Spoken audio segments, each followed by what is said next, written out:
आज वक्फ कानून और मुस्लिम समाज को लेकर हमारे देश के प्रधानमंत्री नरेंद्र मोदी ने 3 बड़ी बातें कही हैं। पहली, कांग्रेस को मुस्लिम समाज का वोट लेने के लिए छल की राजनीति करने का। दूसरा, देश का मुस्लिम समाज आज़ादी के 78 वर्ष बाद भी गुर्बत में दिन गुजारने को मजबूर है। और तीसरी बड़ी बात प्रधानमंत्री नरेंद्र मोदी ने कही, वक्फ कानून से गरीब मुसलमानों की तकदीर और तस्वीर बदलेगी। तो आखिर मोदी के मन में हमारे देश के मुसलमानों के लिए क्या चल रहा है?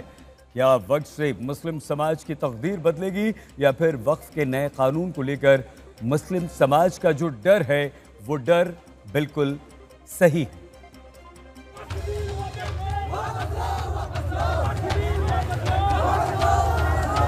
देश का मुसलमान आज कहां खड़ा है? पहली बार देश के प्रधानमंत्री नरेंद्र मोदी ने हिसार की धरती से हिला देने वाली हकीकत बताई। प्रधानमंत्री मोदी का दावा है कि वक्फ की जमीनों का सही से इस्तेमाल हुआ होता तो मुस्लिम समाज ने तरक्की की नई बुलंदियों को छुआ होता। लेकिन देश की आजादी के 78 साल बाद भी मुस्लिम समाज गुर्बत में दिन गुजारने को मजबूर है। इस प्रॉपर्टी से गरीब का, बेसहारा महिलाओं बच्चों का भला होना चाहिए था और आज ईमानदारी से उसका उपयोग हुआ होता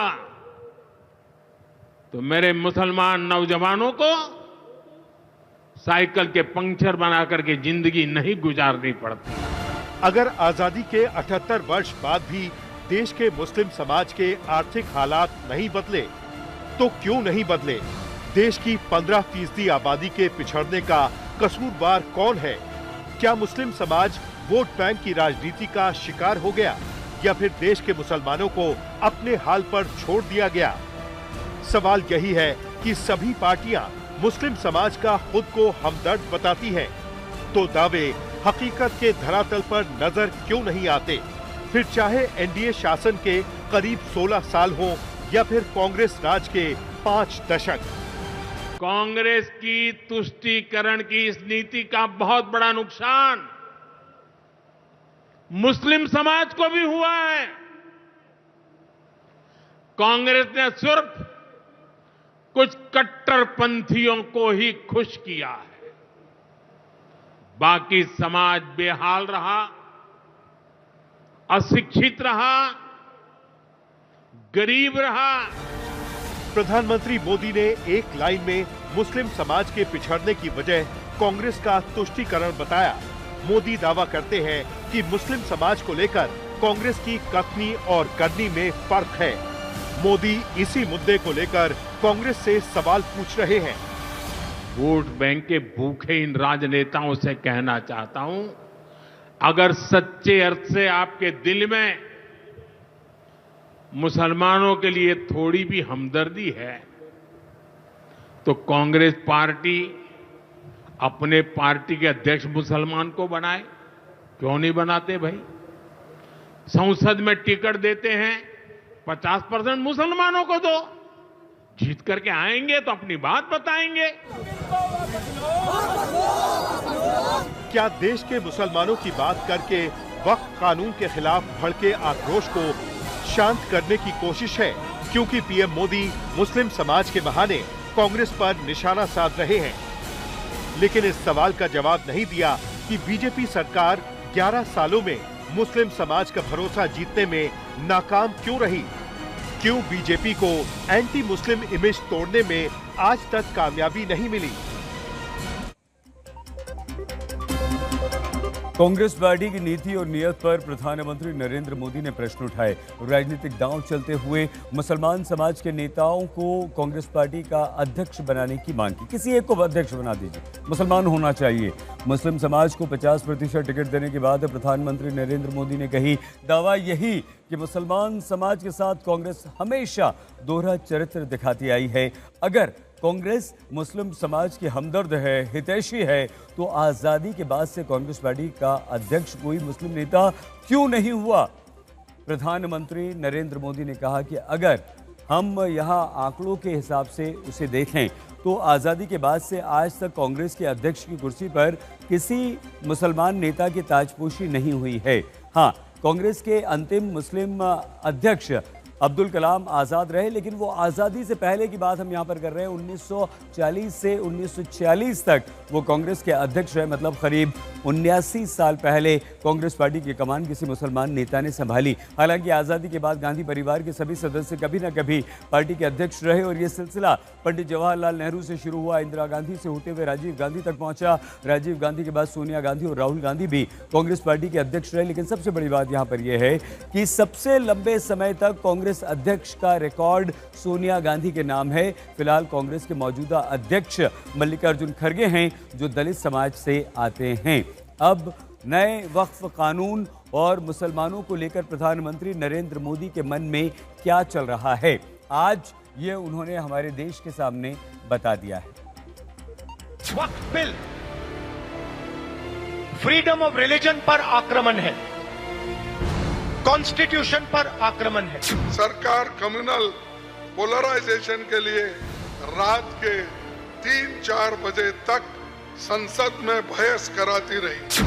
कांग्रेस वक्फ कानून को मुस्लिम समाज के खिलाफ बताते हुए मोदी सरकार पर हमलावर है। वहीं बीजेपी ने वक्फ पर कांग्रेस के स्टैंड को लेकर सवाल उठाए। सवाल ये कि राहुल गांधी ने वक्फ बिल पर संसद में हुई चर्चा से खुद को दूर क्यों रखा? क्यों वक्फ बिल पर वोटिंग के दौरान प्रियंका गांधी वाड्रा मौजूद नहीं थी? मतलब चाहे बीजेपी हो या फिर कांग्रेस, दोनों खुद को मुस्लिम समाज का हमदर्द बता रहे हैं। पसमानदा मुस्लिम इस समाज को कोई फायदा नहीं हुआ और ये भूमाफिया किसकी जमीन लूट रहे थे?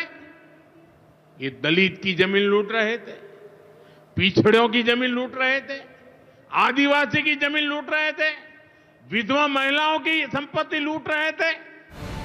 वक्फ कानून में किए गए बदलाव को मोदी सरकार मुस्लिम समाज के लिए उम्मीद की नई किरण बता रही है। दावा यही है कि नए कानून से गरीब मुसलमानों की तकदीर और तस्वीर बदलने वाली है। सैकड़ों विधवा मुस्लिम महिलाओं ने भारत सरकार को चिट्ठी लिखी, तब जाके कानून की चर्चा आई है। वक्फ कानून में बदलाव के बाद अब ये गरीबों से जो लूटा जा रहा है वो बंद होने वाला है। वक्फ कानून को लेकर जारी विरोध को देखते हुए सवाल यही है कि बिहार चुनाव में कहीं एनडीए को लेने के देने न पड़ जाए, क्योंकि जेडीयू के कई मुस्लिम नेता खुलकर वक्फ कानून का विरोध कर रहे हैं। अगर मुस्लिम समाज के वोट पैटर्न को देखें तो किसी एक पार्टी के साथ जुड़े नजर नहीं आते, मुद्दों के आधार पर वोटिंग करते हैं। मतलब मुस्लिम समाज किसी एक पार्टी के साथ जुड़ा हुआ नहीं है। जहां मजबूत क्षेत्रीय दल नहीं, वहां कांग्रेस पहली पसंद। बिहार में मुस्लिम वोटर आरजेडी और जेडीयू में बटा हुआ है। पश्चिम बंगाल में मुस्लिम वोटर ममता बनर्जी के साथ, महाराष्ट्र में मुस्लिम वोटर कांग्रेस एनसीपी शरद पवार के साथ, कर्नाटक में मुस्लिम वोटर कांग्रेस और जेडीएस के साथ, उत्तर प्रदेश में मुस्लिम वोटर अखिलेश यादव के साथ, राजस्थान और एमपी में मुस्लिम वोटर कांग्रेस के साथ, जम्मू कश्मीर में मुस्लिम वोटर नेशनल कॉन्फ्रेंस के साथ, तेलंगाना में मुस्लिम वोटर कांग्रेस और बीआरएस के साथ। माना जा रहा है कि 2024 लोकसभा के चुनावी नतीजों के बाद एक बार फिर कांग्रेस का फोकस मुस्लिम वोटरों पर है। कांग्रेस को उम्मीद है कि एक जमाने में पार्टी से छिटक कर दूसरे क्षेत्रीय दलों में गए मुस्लिम वोटर की घर वापसी संभव है। दरअसल 1989 में भागलपुर दंगों के बाद से मुस्लिम वोटरों का भरोसा कांग्रेस से टूटा था। साल 1989 के बाद मुस्लिम समाज का एक मुश्त वोट कांग्रेस को कभी नहीं मिला।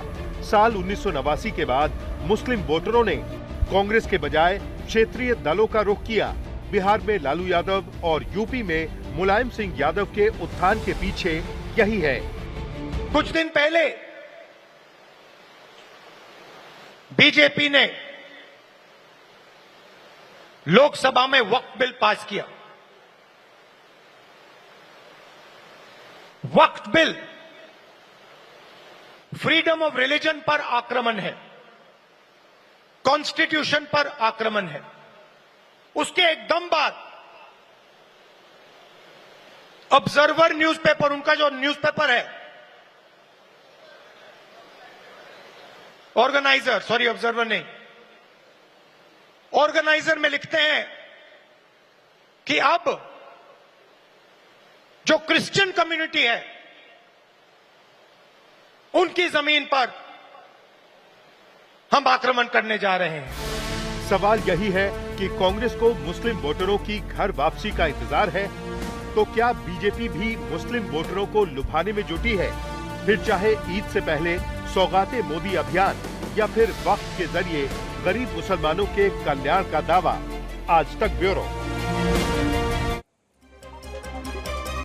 नए वक्फ कानून और मुसलमानों को लेकर प्रधानमंत्री नरेंद्र मोदी के मन में क्या चल रहा है, आज पीएम मोदी ने देश के सामने ये बात खुद बता दी। लेकिन अब सवाल ये है कि क्यों कई राज्यों की सरकारें ये कह रही हैं कि वो अपने राज्य में नया वक्फ एक्ट लागू नहीं होने देंगी।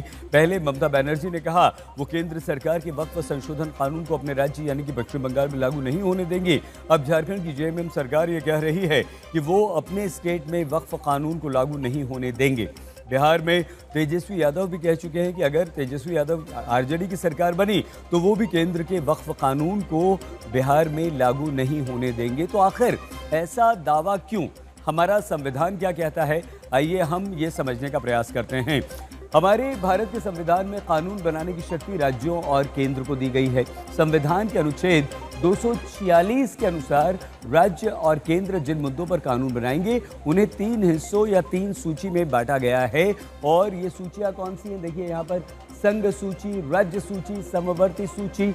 वक्फ संशोधन कानून समवर्ती सूची के अंतर्गत आता है क्योंकि ये संपत्ति और धार्मिक रीति रिवाजों से संबंधित मामला है। संविधान के अनुच्छेद 254 के अनुसार अगर केंद्र का कानून लागू है तो राज्य उसके खिलाफ नहीं जा सकते। देखिए यहाँ पर ही अगला हम बता रहे हैं आपको। लेकिन राजनीतिक कारणों से राज्य सरकारें कानून में बाधा डालने का प्रयास हमेशा कर सकती हैं और करती रहती हैं, जो कि एक संवैधानिक मुद्दा अब बन सकता है। अब यहाँ पर आप इसको इस तरह से समझिए कि जिस तरह से हमारे देश के अलग अलग राज्यों और शहरों में मुसलमान वक्फ कानून को रद्द करवाने के लिए विरोध प्रदर्शन कर रहे हैं और उसे अब और भी तेज कर रहे हैं, तो इसका कारण पश्चिम बंगाल और झारखंड जैसी गैर एनडीए सरकारें ही हैं।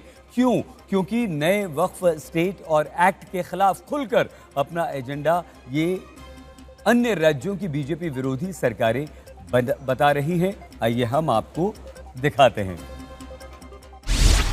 वक्फ का वार, मुसलमानों का केंद्र पर प्रहार। क्या नया वक्फ कानून रद्द करवा पाएंगे मुसलमान? वक्फ पर अब जमीयत ने कौन सा प्रस्ताव दिया है? ये तस्वीरें उत्तराखंड के हल्द्वानी की हैं। वही उत्तराखंड जहां पर यूसीसी यानी कॉमन सिविल कोड सबसे पहले लागू किया गया है। और अब वक्फ एक्ट लागू होते ही सीएम पुष्कर धामी के निर्देश पर अवैध मदरसों पर छापेमारी की जा रही है। आप देख सकते हैं कि कैसे मदरसे को सील किया जा रहा है। और अब ये देखिए कैसे प्रशासन की पूरी टीम पुलिस के साथ पहले मदरसों की चेकिंग कर रही है और फिर वीडियोग्राफी करते हुए मदरसे को सील कर रही है।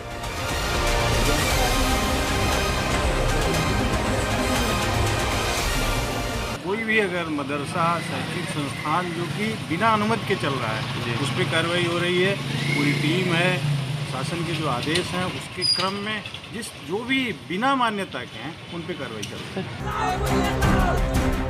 क्या यही वो नया वक्फ कानून है जो मुसलमानों को डरा रहा है? जो हुकूमत को करना था, कानून बनाना था, कानून बनाया, क्योंकि उसके अंदर एक नहीं मालूम कितनी खामियां हैं। उससे तो ये हो जाएगा कि जिस मस्जिद, जिस मदरसा और जिस दरगाह पर बोला जाएगा कि यहाँ पर इसका मंदिर है और इनकी यहाँ पर पैदाइश भी है, फलां है, यानी ज़रा से भी डिस्प्यूट उसको बना दिया गया तो उस वक्त तक इबादत नहीं की जा सकती कि जब तक वो कोर्ट उसको हल ना कर दे। और अब चेन्नई की ये तस्वीरें देखिए। 150 परिवारों का एक पूरा गांव जिला कलेक्ट्रेट कार्यालय पहुंच जाता है। इन लोगों का दावा है कि इनके गांव की जमीन को वक्फ की संपत्ति बताकर खाली करवाया जा रहा है। इस गांव को एक नोटिस भेजकर कहा गया है कि ये दरगाह की जमीन है, लिहाजा इसे तुरंत खाली किया जाए। जबकि गांव वाले कह रहे हैं कि यहाँ वो 4 पीढ़ियों से रह रहे हैं, इसलिए उन्हें तुरंत इसका पट्टा दिया जाना चाहिए। तो क्या नए एक्ट के बाद ऐसी मनमानियां नहीं चलने वाली हैं? पश्चिम बंगाल कोलकाता से लेकर मध्य प्रदेश के जबलपुर तक, बिहार के मुजफ्फरपुर से बेगूसराय तक और गुजरात के मोरबी से लेकर चेन्नई तक मुस्लिम संगठन वक्फ कानून के खिलाफ विरोध प्रदर्शन कर रहे हैं और मोदी सरकार के इस कानून को रद्द करने की मांग कर रहे हैं।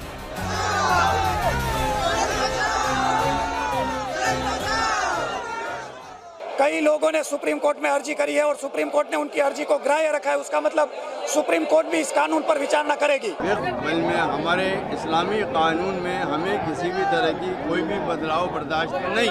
गृह मंत्री और प्रधानमंत्री से ये आग्रह कर रहा हूँ तो ये कानून को आप वापस ले लीजिए। आगे हम लोग आर पार का रास्ता अख्तियार करेंगे और जो घटक दल हैं जिन्होंने इस कानून का समर्थन किया है, हम निश्चित तौर पर उनका भी पोल खोलने का काम करेंगे। पश्चिम बंगाल के कोलकाता में वक्फ एक्ट के खिलाफ प्रदर्शन कर रहे प्रदर्शनकारियों और पुलिस में झड़प हो गई। पुलिस ने लाठीचार्ज करके प्रदर्शनकारियों को खदेड़ा। आज बाबा साहब अम्बेडकर की जयंती है। ऐसे में बिहार के मुजफ्फरपुर में वक्फ कानून के खिलाफ संविधान बचाओ जुलूस निकाला गया। ये वक्फ कानून एक्चुअली बाबा साहब के संविधान पर हमला है। ये वक्फ कानून बाबा साहब पर हमला है। लेकिन बात संविधान और वक्फ की आई तो झारखंड सरकार के एक मंत्री के बयान पर विवाद खड़ा हो रहा है और वो इसलिए क्योंकि मंत्री जी ने संविधान से आगे शरीयत को रखने की बात कह दी। अब मैं इंडी गठबंधन और कांग्रेस पार्टी से साफ पूछना चाहता हूं कि आपकी नजर में बाबा साहब का संविधान ऊपर है या शरिया का निशान ऊपर है? आपको बता दें कि झारखंड की जेएमएम सरकार एलानिया कह रही है कि वो नए वक्फ कानून को अपने राज्य में लागू नहीं होने देगी।